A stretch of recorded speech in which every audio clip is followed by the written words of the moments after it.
This is James Taylor, and you're listening to The Creative Life. The Creative Life podcast is a show created for you, the creative. If you're looking for inspiration, motivation, and advice while at home, at work, or on your daily commute, then this show is for you. Each episode brings you a successful creative, whether that's a musician, writer, artist, designer, performer, educator, or creative entrepreneur. They share their journey, their successes, their failures, their creative process, their insights, and much, much more. In this episode, I speak with creativity speaker Fredrik Haren on being a global conference speaker. It's a very wide-ranging interview, and we cover everything from creative places, business creativity, creativity in Asia, and how to develop creative confidence. Enjoy this episode. Hey, it's James Taylor, and I'm delighted today to have Fredrik Haren. Fredrik is a Singapore-based author and speaker on business creativity. As an in-demand speaker on all things creativity and innovation, he has delivered over 2,000 presentations, lectures, and workshops in over 60 countries on 6 continents. These talks have helped inspire hundreds of thousands of business people to become more creative and to look at the world in a whole new way. He is the author of 9 books, including the Idea Book, which was included in the 100 Best Business Books of all time.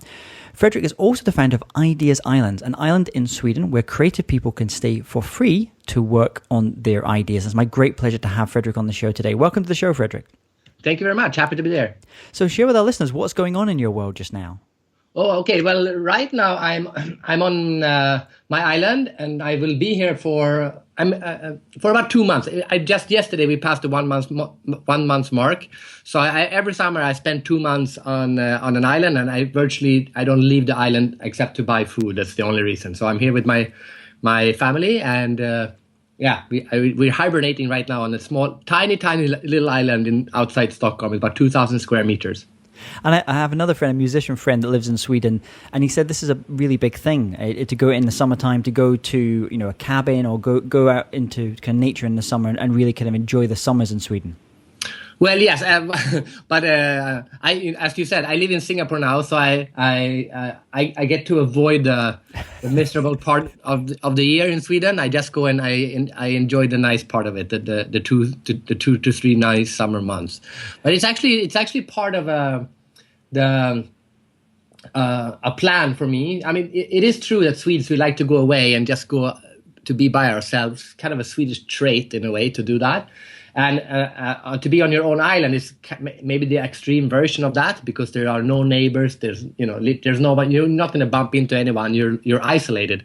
But that's kind of the idea. The idea is to be isolated from the rest of the world, in order to give yourself space and time to be creative, or actually more precisely to be in a position where ideas will pop up. Because there has to be a special environment for really good ideas to emerge, and that is to be not doing anything. And the kind of place environment is obviously a key part of creativity and the creative process. I heard many years ago someone said to me, the reason why so many great companies, great ideas come out of often many northern European countries, and also places like Canada as well, is because the weather is so terrible in the winter, and we have to go inside and actually think and do stuff and kind of entertain ourselves. Do you adhere to this idea that innovation has to happen in kind of cold, dark places, or can innovation happen in kind of really beautiful, kind of sunshiny type locations? Well, actually, I think there's a point to that statement, but actually, I don't think that the reason is exactly. I think the reason is that if you live on a like I used to spend a lot of time in the Philippines. My wife is from the Philippines, so if you go and live on a paradise island where everything you can go out and pick your fruits and life is just perfect, there's really no need for you to innovate because you're already living a perfect life. So I think a good reason for why we get so much ideas from those places that you were mentioning is maybe because we don't want to live in this black, dark hell. So we want to make it better. I think that it's that part that inspires creativity. The creativity is about solving problems and improving your life. If your life's already perfect, or you think it is, there is no need to innovate. And how did you first learn your craft as an author and as a public speaker on creativity and innovation? Well, actually, I started in 1995 or 1994, but the first 5 years, I wasn't speaking on innovation. I was speaking on the internet. I wrote my first book in 94 or 95 on internet and marketing. And that was quite early. I mean, I became a speaker because I wrote this book and people asked me to explain the internet in business conferences. And I would go up and say the internet is a network of networks. And it was very, very basic. But after a while, I realized that I wasn't really talking about the internet. I was talking about creativity. And the internet in the mid-90s was the perfect tool to get people. It was a perfect creativity tool because you could take any industry, like, for example, a travel agency or a car sales dealership or a government or anything. And you can say, we have a travel agency, now we have the internet. Now, what does a travel agency look like now? Or you have a car dealership, now you add the internet. What does a car dealership look like now? So it was really a good creativity catalyst to reinvent what industries could or should be doing. So at the end, after a while, I realized that I'm not really talking about what the internet is or how we're going to use the internet. I'm talking about how to reinvent business generally, and then with or without the internet. So for the last 15 years, that's what I've been doing. And then when you started on that journey, speaking to organizations about creativity, was there any kind of reticence from there? Because you often hear companies talking about innovation and sometimes like shying away from that word creativity because it sounds very unscientific. It sounds kind of quite touchy-feely. What was the journey like for you when you were first kind of starting as a speaker on business creativity? I've always said that I'm talking about business creativity. I think I softened it a little bit by talking about it in the sense of business creativity and not just creativity, to differentiate it from I don't know what people. If people hear just the word creativity, they think about kids or art or dance or something. But if you could talk about business creativity, suddenly they say, okay, that makes more sense. So that's kind of how I go around that thing. I don't like the word innovation at all because I've asked hundreds of thousands of people. I've asked this question: what does innovation mean? And no one really knows. There are very many different definitions of the word innovation. So if a CEO goes up and says, "Well, we need to have a conference on innovation," the people in the audience, they don't know what it means because people think that innovation means to do something brand new or to implement an idea and make it happen, or the process of it's all these different definitions of the same word. So if you just say innovation, no one knows what it means. Creativity is a better word because more the understanding of what creativity means is more universal. I've often spoken before with previous guests as well, where sometimes what this phrase creativity, and obviously there's a lot more interest in creativity, the creative process, creative thinking. Obviously people like Edward de Bono in the 70s and 80s really kind of helped with that process. But it reminds me a little bit of the whole mindfulness movement, where even in the 80s, people wouldn't really talk about mindfulness in the 90s, and now in fact, funny enough, I was in Singapore recently, and I was at the airport in Singapore, coming through from Japan, and I picked up a copy of, I think it was Time magazine or maybe Newsweek magazine, and on the front cover, it had the mindfulness revolution and talking about hedge fund managers, using mindfulness, and corporate executives and people from all different kind of backgrounds using mindfulness. And so it feels like that word creativity. I'm hearing a lot more corporate leaders and CEOs and board chairmen using the word creativity, where maybe they either wouldn't have talked about the subject at all, or they may have used the word like innovation in the past. It's quite interesting because I do during the financial, I speak for all kinds of industries, but something happened when I was for my clients in the banking industry, because during the global financial crisis, suddenly not a single bank would book me anymore because I said we don't want creativity. That just put us in a very bad position. So we want you to come, but don't mention the word creativity. Call it something else. And that went on for like 2 or 3 years after global financial crisis. Of course, my position is that the banking industry wasn't being too creative. Because creativity means that you do something differently where the result is better than what we had before. There has to be an element of improvement. And what the banking industry did was not creative. It was just different. It just invented a lot of different new products, and some of them weren't bad. So they thought they had been creative, but what they just had been was just inventing stupid stuff. But now when the banking industry is going through the next big change, which is the whole digitalization of money, suddenly they talk about it a lot about creativity and innovation, and they're almost fatigued in the financial services industry because they had the global financial crisis, then they had all the regulations coming, and now the whole fintech thing is happening to them, so now they are just a lot of industries actually they don't talk about creativity anymore. They talk about change, and then what they want is they want people who have the ability to either create or react to the change, which creativity is the tool to do that. Creativity creates change, or to be creative is to see what happens and then adapt to change your way of doing things, to change your mind. So now that's the latest trend I'm seeing is that clients are not asking me to speak about creativity. They ask me to speak about change, but not on the concept of what change is, but how to deal with it. And then I just watched a video the other day of you on your 1 month creativity tour, which included 21 flights, 11 speeches in 10 different countries. You were speaking to different organizations and different groups. When you're going in there and speaking to those groups now, so when we think about the creative process, different maybe stages of the creative process, are there any particular areas that they really want? You mentioned change as an area which we maybe think of maybe towards the end of a part of a creative process, but is there anything specifically in the creative process that they really want to hear you and they get great value? Is it around the ideation stage, or is it around how you evaluate new creative ideas, or around kind of elaborating on those ideas? When you get hired, what are they hiring you for primarily? Well, it used to be to get them to get a better understanding of what creativity is, and also to also, especially because I live in Asia, a lot of people in Asia don't think they are creative. If you ask them, do you think you are creative, they would say no. So a lot of the work I would do would be to get them to feel that they actually have the potential to be creative, that they are more creative than they think they are. But the difference now, I've been speaking about creativity and change for 20 years, right? And the difference now, it's never been more fun than right now. And the difference now is that people used to talk about, how things were going to change.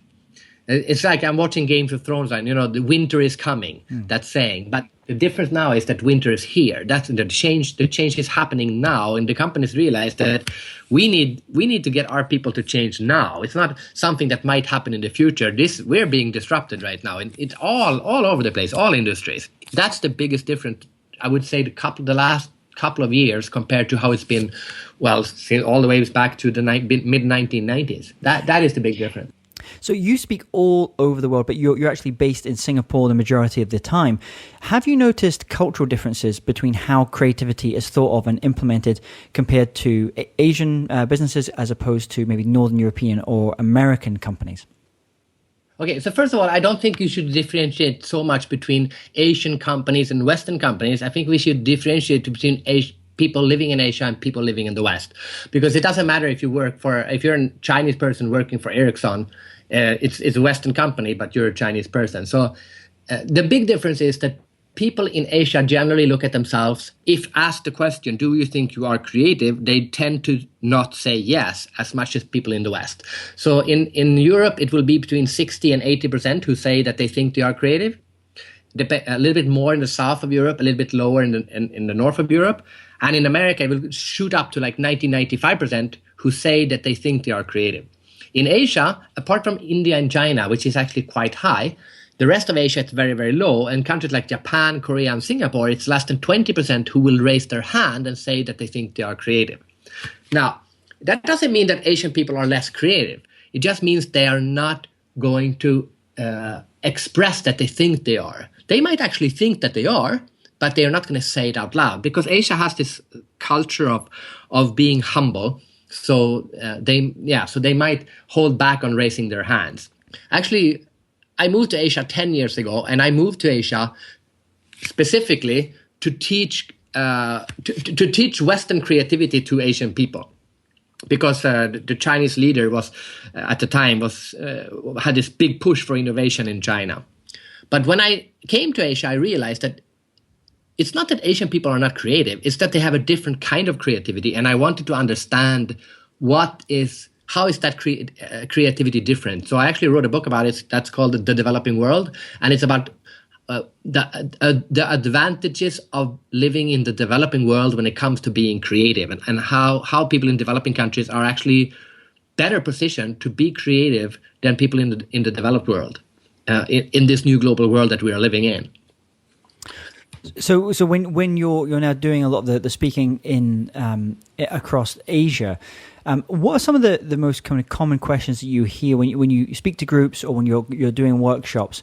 When they obviously look at you, you're an expert in this field. What are some of the things that they want to kind of fill in the gaps in their knowledge about creativity? Well, if it's the management, it's usually that they want people to have a higher confidence around their creativity. And here's this sweet spot here, because in order to be creative, you have to have a certain sense of confidence, because if everyone is walking to the right and you are going to walk to the left, which is kind of a simplified way of defining creativity, you won't do that unless you have confidence that left is the right way to go. So you need to have a certain sense of confidence to be creative.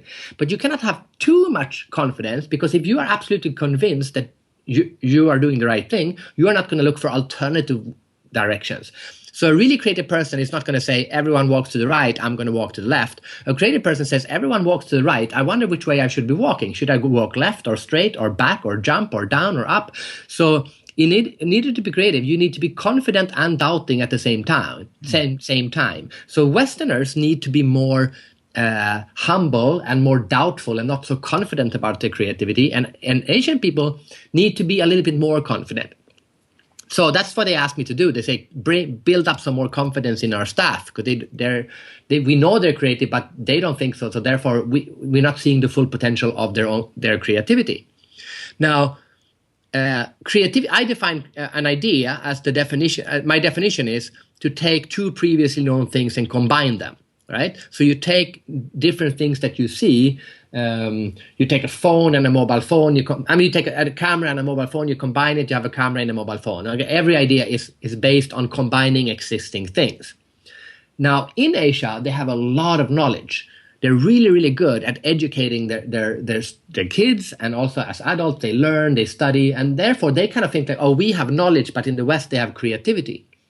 But if you look at creativity as combining things, actually you can't be, the more knowledge that you have, the more information you have, the more potential to be creative you have. So when I go and I speak to Asia, I explain this to them, saying you have so much more knowledge about the world than people in the West have, because you know about the West, but you also know about the East. But the people in the West, they don't know about the East. So you can take the best of the things that you see in Asia and the best of the things you see in the West, and you can now combine that into a solution that is a creative idea. So then all you have to do, all within quotes, all you have to do is get them to turn on that switch where they feel that, oh, yes, I can do this. I think I can do this. I'm going to try this out. And my experience actually is that it's not so difficult to turn that switch on. When you have someone with a lot of knowledge, but who is not trying to combine it in a new way, it's much more difficult to take someone who has the creative switch on, and much more difficult to get that person to learn much more. Right? So in a sense, the biggest challenge is more in the West to get the Westerners to learn more about what's going on in the world, because Westerners tend not to do that. And it's very provocative for Westerners to hear that, but they don't know, most of them don't know anything what's happening in Asia right now. Your definition of creativity reminds me a little bit of what Austin Kleon says about where a lot of things are really are mix-ups. They're mixing different things that often you think are not aren't necessarily related, and some of those kind of creative thinking ideas where maybe you'll give someone a completely unusual word when they're trying to solve a problem about something as a way just to kind of spur off ideas. People like David Bowie, as a music artist, would do this all the time. They would take a random word and then they would think, oh, well, where does that lead me to in different places? So it sounds like the kind of stuff that the work that you're doing in Asia, you're also learning. You're also kind of learning a lot and broadening your understanding of what creativity is. So now that you have a lot of this knowledge, and you can combine that East and West thing as well, where do some of your new ideas generally come from? You're working on books and talks and facilitating things. Yeah. Where do you go for new ideas? Well, the way I've set up my life is that so right now I'm on a bit of a paternity leave, so I have more time off than I normally do. But what I do is, but more or less, for about 7 to 10 months per year, I travel a lot. So I was in 22 different countries last year. Before that, the year before that, I think I was in 32 different countries, and most of those countries I was in more than one time, so 2 or 3 times, and I do that. I mean, you can be a Swedish speaker and only speak in Sweden, and that's great. But if you speak in 25 or 35 countries in a year, and also all kinds of different industries, you see so many different things. So if the definition of creativity is to take two things and combine them, the more different industries you see, the more different places you go to, the more different inputs you will have that you can then combine, right? And inspiration literally means, the word inspiration means to breathe in. That's the medical definition, to inspire, breathe in, like this, right? And that's what I do. So when I travel, as many different places, if it's Hong Kong or Brazil or Iran or wherever it is, just go somewhere where I haven't been before and speak about creativity and learn about creativity. What's creativity like in Bangladesh? What's creativity like in Myanmar or in Canada? And then so I get all this inspiration. But if you want to create something, you can't just always be inspired. You can't just always breathe in, because creativity is to breathe out. It's to create something. So for 6, 7 to 10 months per year, travel around the world as much as possible, see as much as different things, many different industries, and then for 2 to 3 months per year, just sit on an island with, isolated from the rest of the world, and just play with your kids, sit on a stone, juggle some balls, garden or something. Because what happens then is that all those things that you saw earlier starts to connect in your brain, and then suddenly, boom, you have this idea. All really, really good ideas come where people are sitting doing nothing.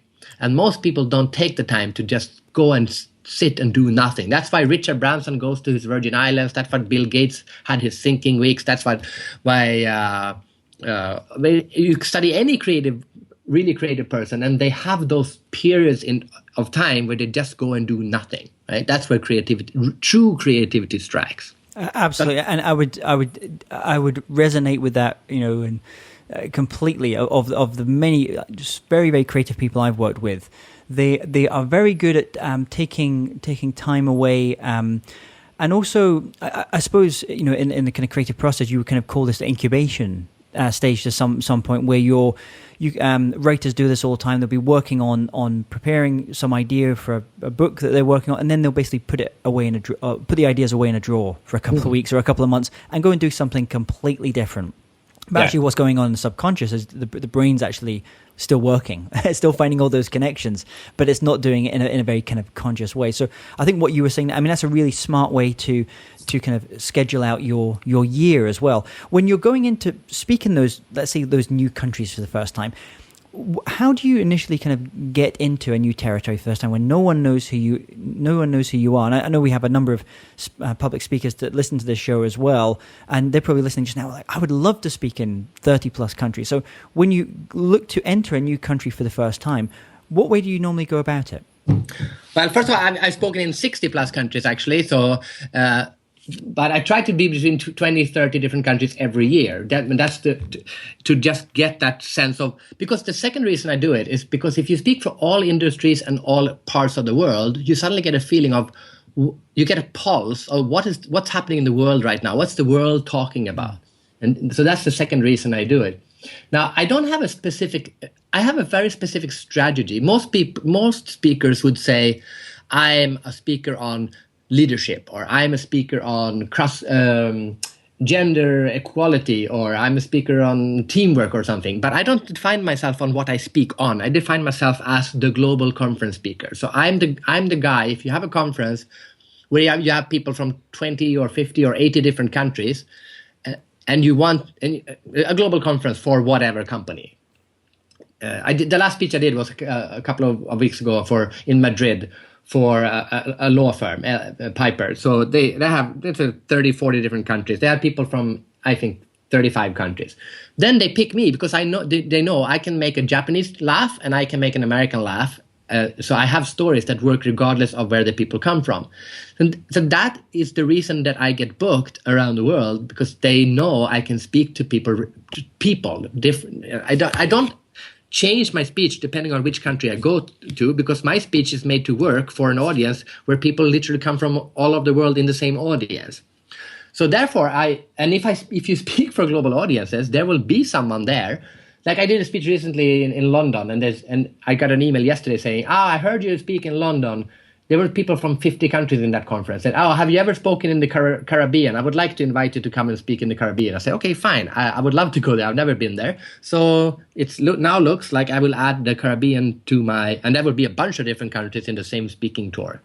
So you need to mentally, as a speaker, you need to mentally stop saying that you're an American speaker or a German speaker or a Swedish speaker. You need to define yourself as being a speaker who speaks, and then you're an expert on your topic, and then that topic in your speech should be so general, so human, that speech would work on any audience. So you can't have baseball metaphors in your speech if you're an American speaker, because when you go to Asia, you have to explain baseball before they get the metaphor. So you take that, and then the baseball metaphor should not be in your speech when you speak for Americans either. You should have a story that works on human beings. That's my best trick. Because if you have a speech like that, if you don't have that, and you speak for a global audience, and there's someone there from China, he won't invite you because says, that was a great speak, and it works great in America, but it would never work in China because they wouldn't get those baseball metaphors. So you won't get asked to speak outside your country if your normal speech is targeted just for that country. So you need to switch your speech so it works everywhere from the start, because if it works everywhere, it will also work in your home country. And these conference organizers that are hiring you to go and speak at the conferences, are they usually dealing with you directly, or are they going through speaker bureaus or something like that? And I work with a bunch of bureaus, and I have maybe 30 to 40% of my work is bureaus, and the rest is direct. But the reason the lawyer thing that I did just recently, I got that because the brother of the event organizer had a brother who works for another global company who heard me speak in Dubai, and the brother said, if you ever have a conference, I have this guy I heard, he's perfect for you. So these people, they know each other. It's a certain kind of people who work in these global conferences, and they live in Singapore, then they move to London, then they move to New York, and they go, I heard you when I was in Singapore, now I have a new position in New York, can you come and speak for us in New York? I go, okay, sure, no problem. So that's how it works. You need to mentally try to, whenever you do a speech, you need to mentally say, how do I get this from a regional or local conference into the national conference? And then you do the national conference, you go, how do I get this from the national conference to the global conference? Always aim upwards. And then where did you learn these skills in both the speaking side? Obviously, you've spoken of 2,000 events now, but where did you kind of was there a mentor that you had in those early years as a speaker that taught you both the art and craft of speaking, but also how to market yourself and position yourself? But I'm actually terrible at marketing myself. I've been speaking for 20 years. I created my first customer database 2 years ago, after 18 years of speaking. Before that, I didn't even have a customer database. And today I have one, but I never use it. I'd have a newsletter, but the last time I sent a newsletter was probably, 12 or 18 months ago or something like that. I'm terrible. I have a Twitter account, but I tweet maybe once per month. All of these things I'm very, very bad at. I have this mantra.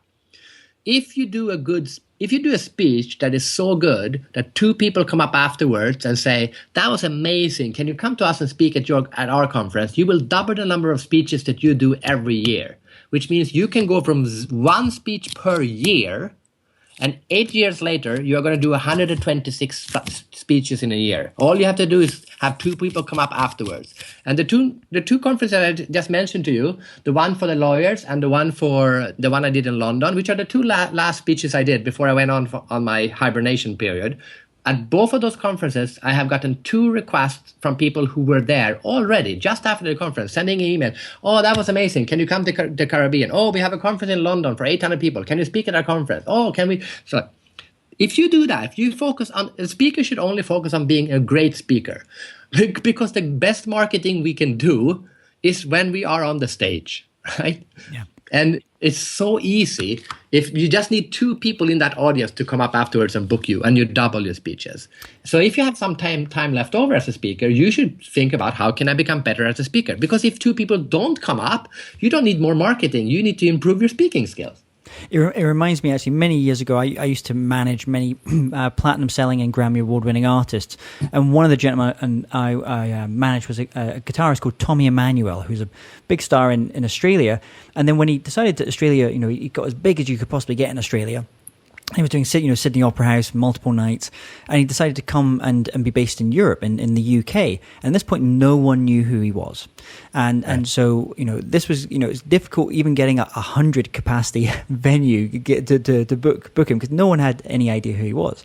But he was so good at what he did, his art and his craft of what he did, that we knew that if he could get into a place, play for 100 people, then next year we go back, it would be 200 people, then 400 people, then and it just went on, just because he was so good and really developed that. And it wasn't the most sophisticated marketing, as you were just saying, but he really invested on giving what we call a remarkable show. People will remark to other people about how good it was. So, and of course, you can of course be great at marketing and use all those marketing tools, and that will help your career. But this is not only true for bands and speakers. This is true for any professional. Yeah. How the internet works now is, if you are good at something, then you will get. It's easier to do that kind of marketing by being good. Marketing by being good, we can call it. Yeah. I saw on the plane recently. I saw a documentary from Tasmania about this one guy who was making handmade knives, from literally hammering on, making handmade knives in the middle of Tasmania in a fire. And he had customers all over the world who found out about these knives and then contacted you on the internet. Famous chefs. I don't know how. There were probably thousands of dollars each, these knives. But he didn't do any marketing. He just did really good knives. So can you tell us about this time, this journey you've had, where you maybe worked on a project, or you're working on a speech, you gave it your heart and your soul, but for whatever reason it just didn't turn out like you'd hoped? And more importantly, what were the lessons that you took away from that experience? Okay, well, this might be specific for speeches or speakers, I don't know, but generally I have this. If I analyze the times where a speech doesn't go well, I have a good job. If you're a pilot and you have a bad day, you crash, right? If you're a speaker, you have a bad day, you just deliver a bad speech. So it's not the end of the world, but it's very personal. And the reason is that you are not.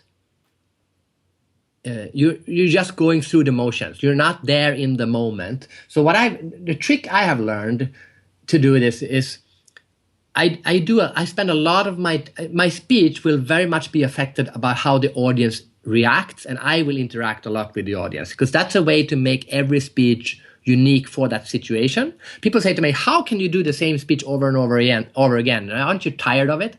I said, first of all, it's not the Phantom of the Opera. The Phantom of the Opera, everything has to be exactly the same words, and you didn't write those words. As a speaker, you decide what you want to say, but you also no one knows what you're supposed to say. So you can just say anything you want. So you can actually change your speech, and no one knows. They just and you can use the audience to make every event different. And if you do that, you also are forced to be in the moment. So because you're now reading the audience and you're playing with the audience. You pick up, someone says something and you start playing. You improvise with that person for only maybe a few seconds, but that is what makes the big difference. If you think about a concert, Rolling Stones or whatever, their songs are exactly or almost exactly as they are on the album.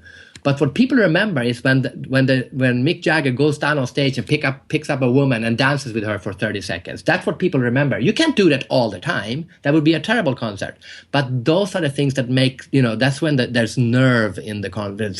Something is happening that's a little bit uncertain, and I wonder what's going to happen, and it's there, right? You can steal that concept as a speaker also from what bands do, and I think you can steal that regardless of what your job is, to make that.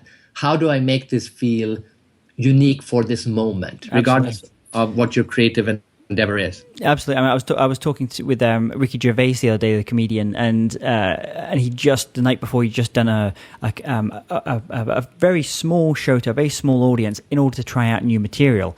And it's fascinating because when these people are great comedians, you get probably about 80% of the show is the same, really. Yeah. And then as you mentioned, they're having to ensure that they're really present, in the moment, and they can feel the energy of that room and play off the energy and play, and that gives it a distinctiveness. And that was why that show in Boston is going to be different from the show in New York, different from the show in Singapore.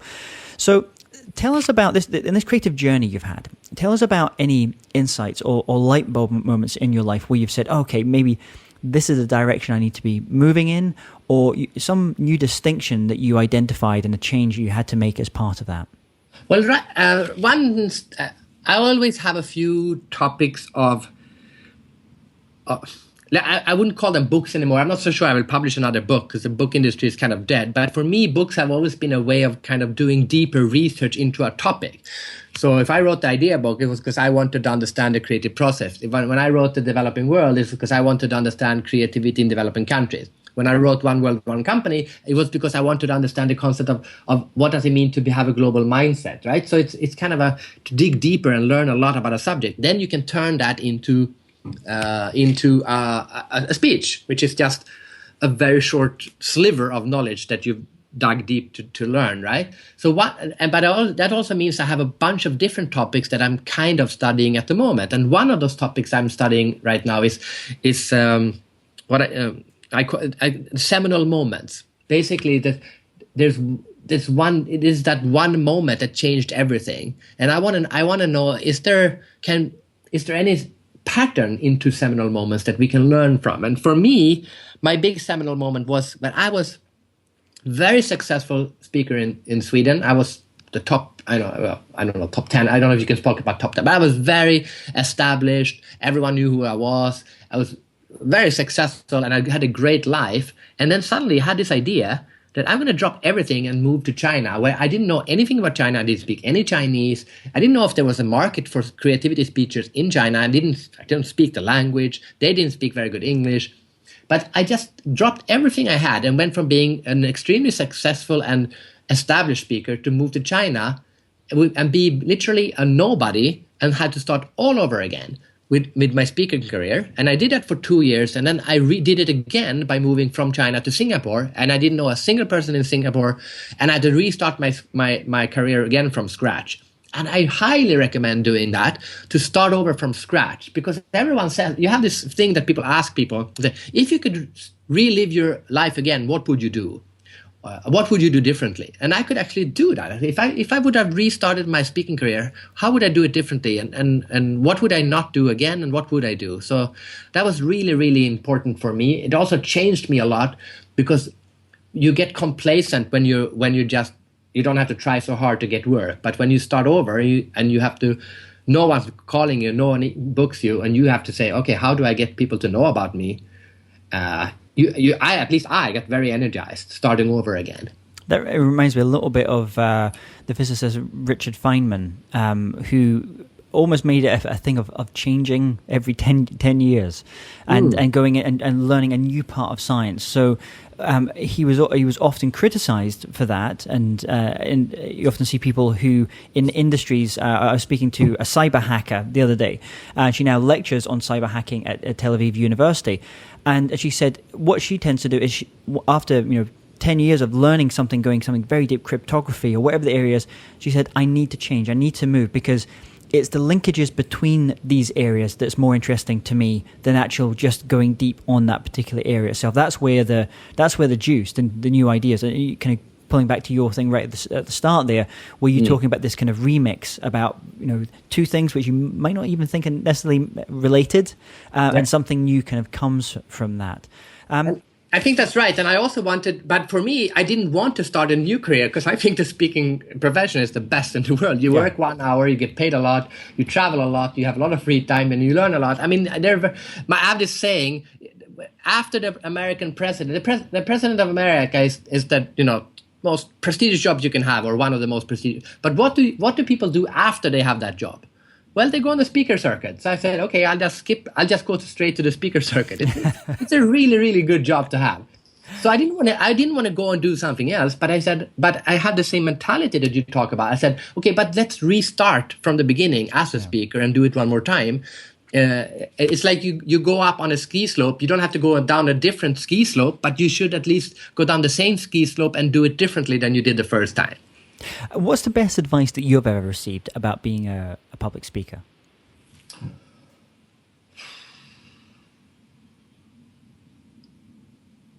Good question.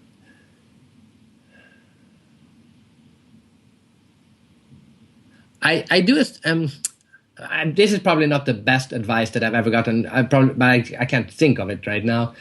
But I have a twin brother, and we both speak on similar subjects, which is very good because if I get sick, I can send my brother. But he said something that we now have kind of like our mantra on what makes a good speech, and it's so every time I go up, I say this to myself: say what you believe and believe what you say. Say what you believe and believe what you say. If you do those two things, you will do a good speech.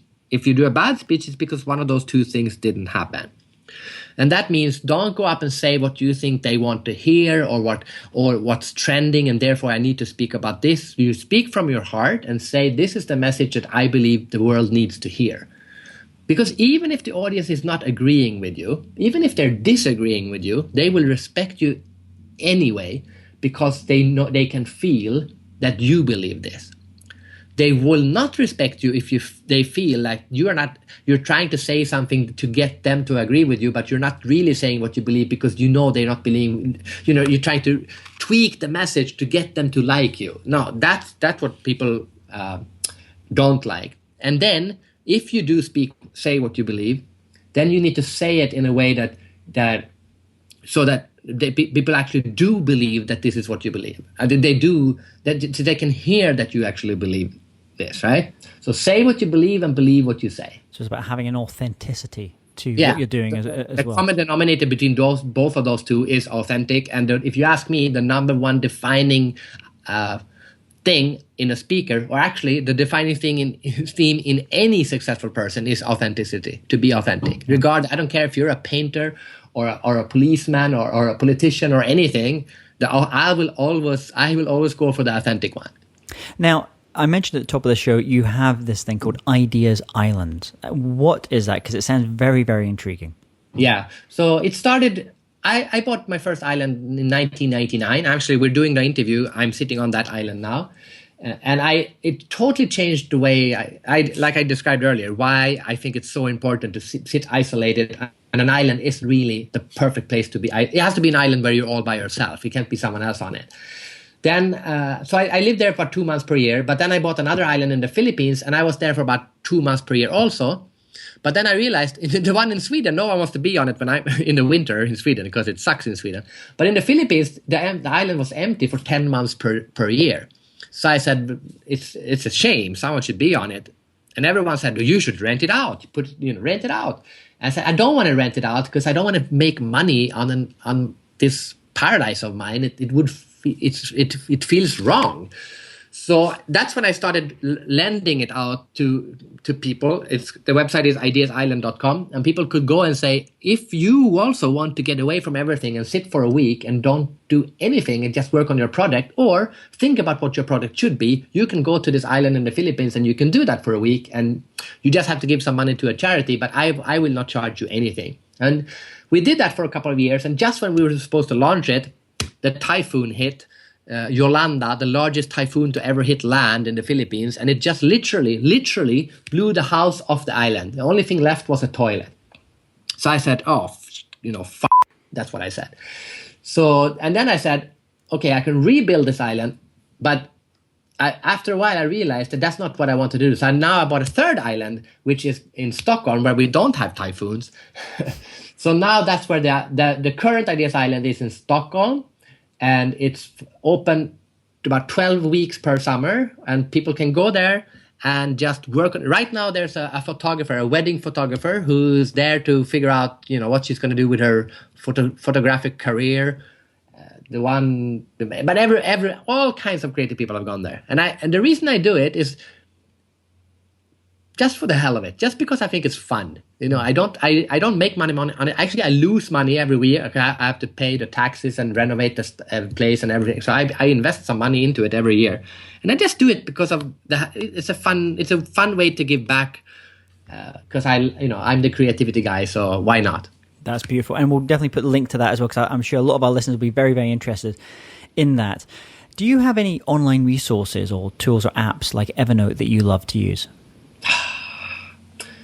I used to use Evernote. I have to say I'm not using it anymore, and I actually don't really use. I get this question sometimes, and I just realized I have built my whole life, my working life, around simplicity. So I would say I'm outsourcing almost everything. I hardly use my phone for people email. I have to say email, and I minimize my email.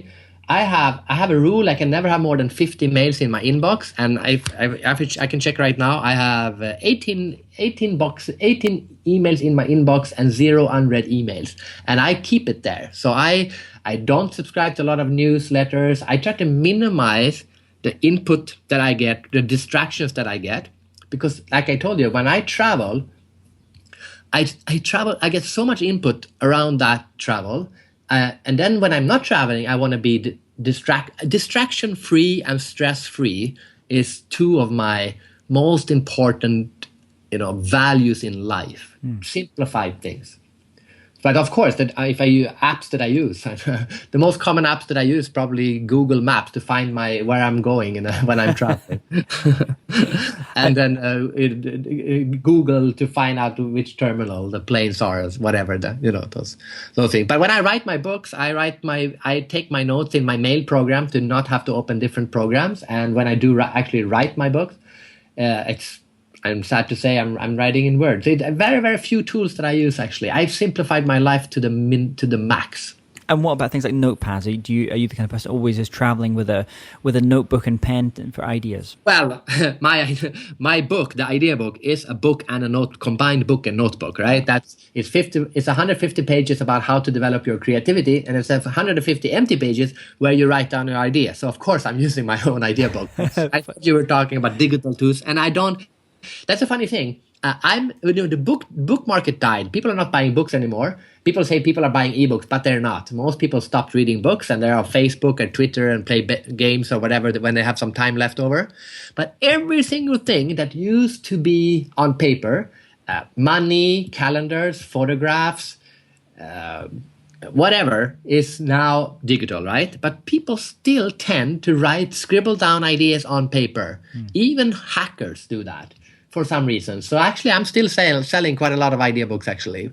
I think this will change, though. I think maybe a year or two from now is when we will see people also really start scribbling down ideas. And some people are already doing that, but it's still only the early adopters. The majority of people still write on paper, actually, which is amazing, 20 years after we got the internet. And talking about books, if you could recommend just one book and one record to our listeners, what would they be? Oh, but now I'm super boring for these kind of questions because I'm not going to do that either. I don't read books, and the reason I don't read books is because I am an author myself, right? And the worst thing that can happen to an author is that I get accused of writing something that I stole from someone else's book. And it's you get all these inputs from things and put it into your brain, and suddenly you don't remember where you heard it or where you read it. You just remember the story, and you put it in your speech or in your book. So I'm very cautious of not picking up a good story in a book that I then pick up into my speeches or my books, and then Fredrik, he's just using this other person's story. So I deliberately don't read other people's books. And what about music? Yeah. Okay. So music, I'm from Sweden, right? I'm a Spotify kind of guy. I don't even have my own playlist. I like to listen to as much different music as possible. Spotify is made for me. It's perfect for me. where I just go, there's so much good music that I would never find. And now I have all these other people who like to make this playlist and collect these things. And I just go, okay. And if I don't like it, there's one click and I listen to something else that I like. It's like, before, well, I was the kind of person who had to listen to radio, which also sucked because radio was very limited.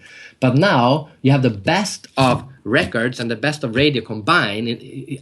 I don't understand how anyone cannot use Spotify or Apple Music or whatever you use. It's amazing. It's like unlimited music. When someone had told me just 10 years ago, you will have unlimited, or 15 years ago, you will have unlimited legal music on your, always with you. Even if it's, I need to put my son to sleep, let's find some meditation music because he's hyper today. Boom, here it is. 2 seconds. It took me 2 seconds. Now I have it. But you need to mentally tell yourself to do that. Otherwise, you're stuck listening to the same music. You're stuck because you liked that music 10 years ago and now you're still listening to the same music. I try to avoid that. I'm the kind of travel as much as possible, see as much as possible, listen to as much as possible. Just get input, and then sit on an island for 2 months and do nothing. That's me. Well, that sounds like a beautiful way to finish up the show.